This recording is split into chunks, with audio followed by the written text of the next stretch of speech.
Hey, what's up everyone? Today's video, we're going to show you what we're going to make with this King Kole.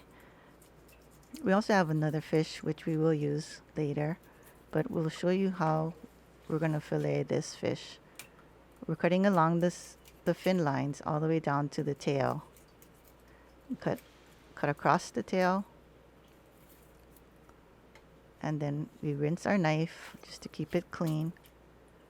We're going to run down the knife down the spine all the way to the front, all the way through. This is the first fillet, and because it's a reef fish, we want to rinse off the seaweed that it eats. Second side, we do it the same way. Cut along the fin lines, then run the knife along the spine all the way to the end. And here's our second fillet. We're going to wash it off just like the first, because we want to remove all that grime and dirt from the fillet. And we also want to keep our knife and our board clean. So what we're doing here is scraping the meat from the carcass so we don't waste any of it. And we'll probably use it for poke or fish fillet. Fish. We found that using the spoon is so much easier to remove the rest of the meat. Just scrape it. It just comes right off when you scrape it. And you can do various things with that meat. You can ball it up and deep fry it, and it comes out really good. Here we're cleaning our board, of course, making sure it's clean. Wiping our knife off as well. And we're going to remove the skin. So we're running our knife along the skin, going right through to the end. Second fillet, we do the same thing. Place your knife at a diagonal and run it straight through, taking the skin off. So sometimes you may find that you missed a spot, but that's okay. You can just remove it afterwards. It's not a big deal. Just slice it off. And notice that we're putting all our trash or things we're taking off, we're throwing it away off the board to keep our board clean. So right now we're going to take off the pin bones. So we're slicing on the side of the pin bones on one side.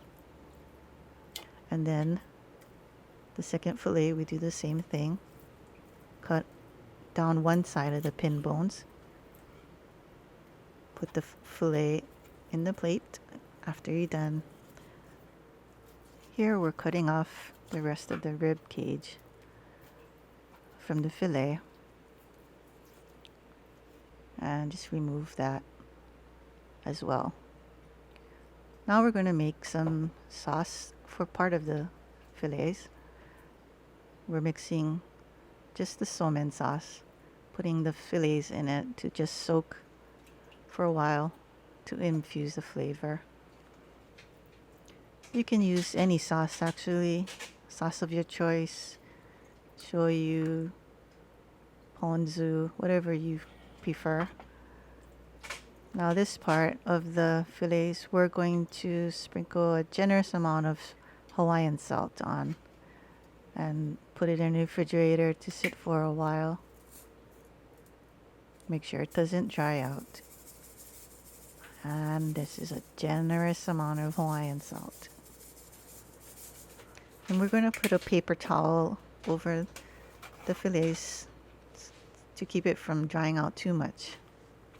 The next thing we're going to do is separate the parts that we scraped off from the carcass. In this bowl, we're going to make some poke. So we put some sliced green onions. The green onions came from our garden, by the way. And then we're going to put some hot sesame oil in. Spicy, not temperature hot. So you see there, a generous amount. Mix it up. Make sure all the pieces have gotten that sauce on it. So make sure that you put enough sauce so that all the pieces can get covered. And that goes into the fridge. In the meantime, we've been frying up some chicken nuggets, and we've taken out the fillets that we had in the refrigerator that were sprinkled with Hawaiian salt. We're wiping it down to make sure that it doesn't splatter, because the water from the fish, when it touches the hot oil, will splatter. Now we're slicing it into bite-sized pieces for our fish nuggets. You can cut it any shape you desire. I mean, we're not picky, so we just slice it up in bite-sized pieces.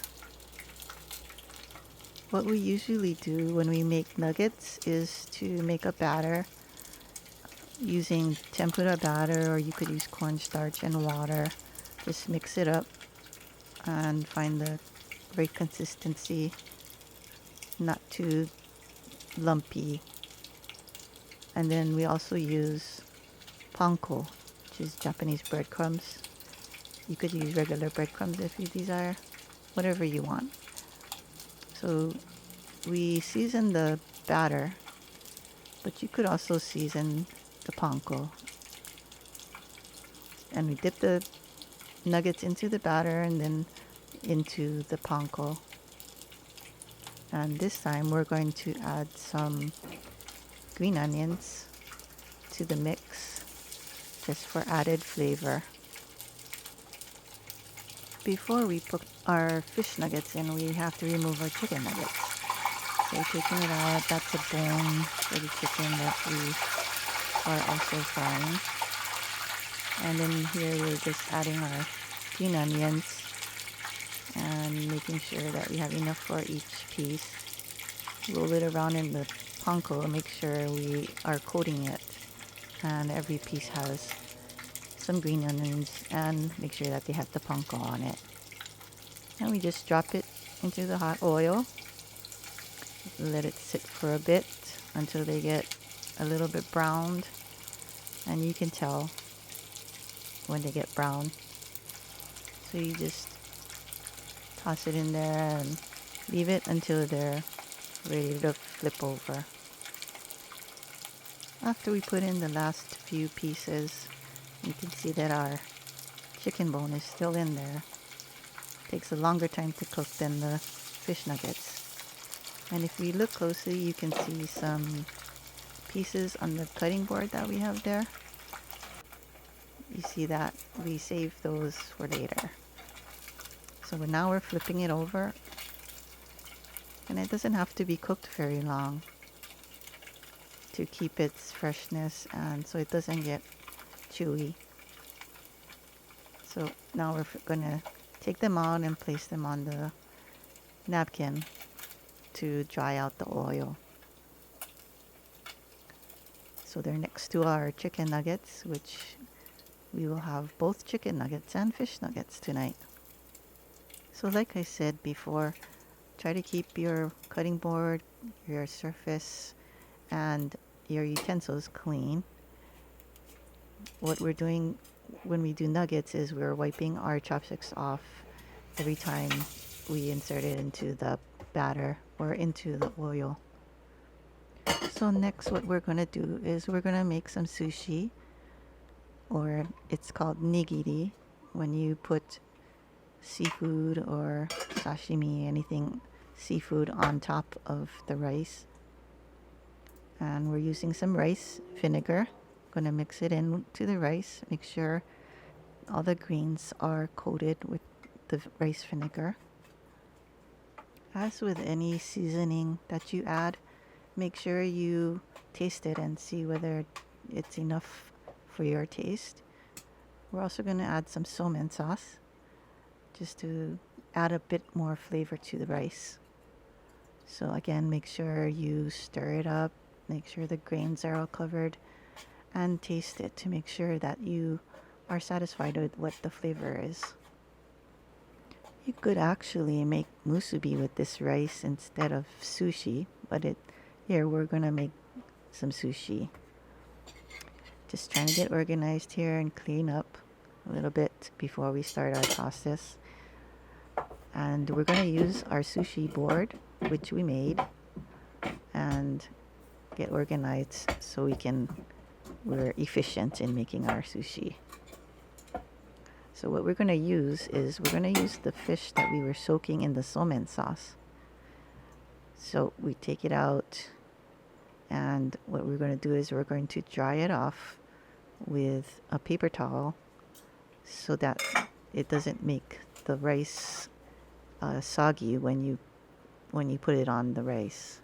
So we're drying it off, and it should still have the flavor of the sauce because it was soaking in it. So that shouldn't be a problem. But you should make sure that you do keep it dry. So you see on the cutting board that we do have some nori or seaweed, dried seaweed, to use for the sushi. So we wiped our board clean and washed our hands. And then we're going to make the nigiri. So usually nigiri is in a rectangular shape. So do your best. Try to make the rectangle as best you can. I mean, we try, but it doesn't come out always perfect, but it's okay. So shape your rice balls or rice rectangles. And then we put a little bit of wasabi. You see that green liquid there? That's wasabi. So you shape your nigiri, put some wasabi, and then put a fish on it. You can cut the fish to the size of your nigiri just so that it fits nicely. Oh, got a little bit of extra there. So we usually try to shape it. We put on everything and then we try to make sure we shape it in a rectangle form. So again, putting the wasabi on first. You don't have to put wasabi. You can if you want to. But we like it with wasabi. Shape it and then place it on the board. You may want to wash your hands frequently in between making the nigiri because it gets quite sticky from the rice. So continue to do this with the wasabi and the fish. And then what we're going to do is we're going to add some furikake, which is Japanese seasoning, rice seasoning. But we had a couple extra pieces, so we just put them on the side that you can eat by yourself. So the furikake is actually nori and some flavors, seasoning. So we just put it right on the top of each one just to give it that extra punch. And you can put whatever you want on it. It doesn't really matter. It's up to you. That's the good thing about nigiri is you can just put whatever you want. You can come up with whatever your own flavors, your own nigiri. So what we're doing here is we're making a different type of nigiri.